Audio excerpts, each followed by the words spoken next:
Hello friends. Now let us take up the concept number 5, 18.5, Java exception handling mechanism model. First I introduce you the basic model of the Java exception handling mechanism. Thereafter I will explain you the corresponding structures. As I told you already, if you develop any program, it should work flawlessly. That is a normal event. If it does not work because of any flaws in the program, that is an abnormal event. The abnormal event is called in Java as an exception. It is an exception to the normal principle. That's why it is called an exception. Now, exception should be handled. Exception should be handled means Java provides two types of mechanism.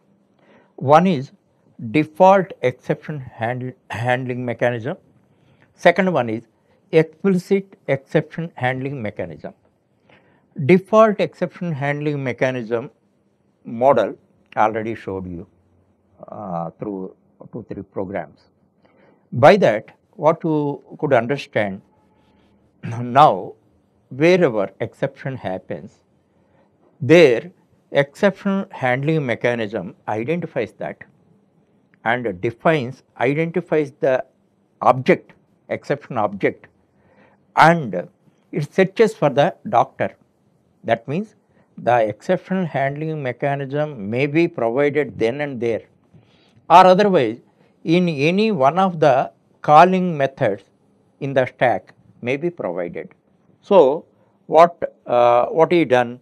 Then it searches for the doctor, corresponding doctor there. It is not there.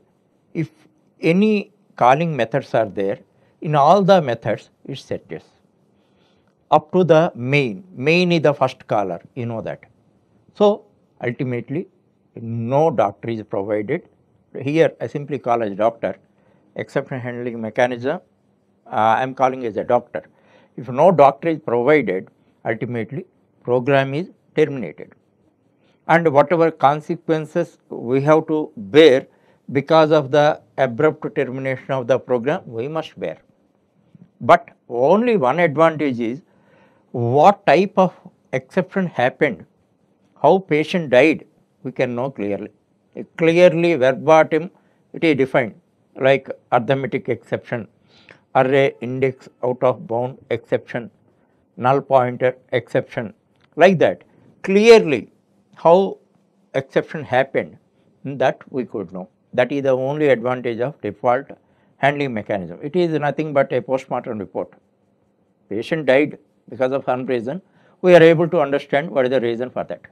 There is no great use. In order to mitigate the consequences of the exceptions, Java provided this exception handling mechanism. As I told you already, exception handling mechanism cannot handle all the types of exceptions. Only certain types of exceptions it can handle. In such case, if those are handleable exceptions and all that, then a lot of benefits are there. Already I told you, if our program is connected to a web or any files and all that, those are not blocked, those can be retrievable. Number 2, if any calculations are made and all that, those calculations are not lost, and in the we are warned with what type of exception is created, then the run still continues. Then using the same run only, we can perform the operations. We correct our mistake, whatever we committed, as it is notified, then we can proceed. Only little overhead is the time waste, but we can protect from the consequence of the bad consequences, that I already explained to you.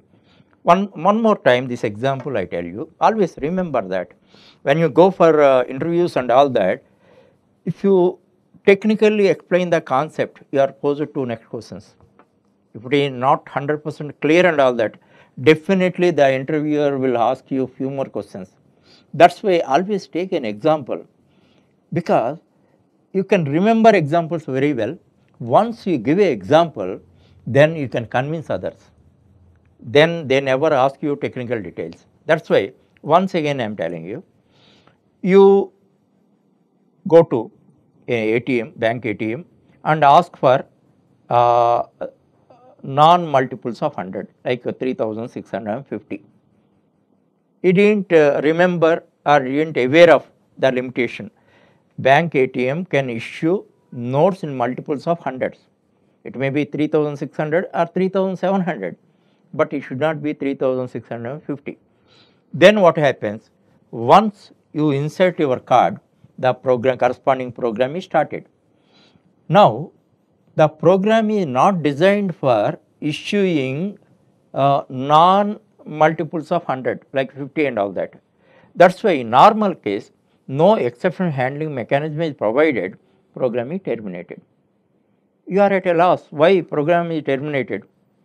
Now you scold the banker, you are annoyed, because you are any number of times you try the same impact, whether ATM is having cash or not, or otherwise any problem, all that you will be in dark. In such situations, it is handleable. Now generally every bank puts a mechanism, exception handling mechanism. By that, then one message comes. What is the message? You can draw amount in multiples of 100. Then if you do not know also, or if you did it by inadvertence also, you are notified, you rectify your behavior. Once you rectify your behavior, you may ask for 3600 or either 3700 with reference to same example, then it is successful. That is the advantage. It's prima facie, when I explained it looks simple, but when you experience that, you can understand its importance. The same example, similar example is when you try to draw amount when insufficient balance is there, because certain notions are there in our brain, I have this much balance, but sometimes what happens, banker may charge, debit some charges, he may not notify you. In such situations are the amount currently available may be less than what you expect. So this type of failures actually, if those are not handled properly, at the cost of the goodwill of the bank or whoever are providing such key access. Understand? That is why it is very important to uphold the goodwill and uphold the confidence in software systems. That point always you remember, not a simple event. So if that mechanism is there, your program is terminated. And that point you have to understand. So here exception mechanism, that code is a specific code. In Java, it is standardized. That means, as I told you earlier, in C, it is not standardized code. Every programmer develops certain exception handling code on his own, where the scope of exception is there. So programmer to programmer, the code may be different. There is no standardization. Simply by reading the code, which is exception handling code and which is task performing code, you cannot bifurcate, you cannot identify. The reason is it is not standardized. But in Java, it is standardized. Certain blocks are there that I am going to explain the next concept. By that, this is exception handling code, this is other code, this is task performing code, all that you can understand clearly. That is why while reading, you do not bother, just automatically you ignore exception handling code and proceed. Remaining core code you can read. And if program works properly, there is no impact of exception handling code. That point you have to understand. For example, suppose some ministry is there.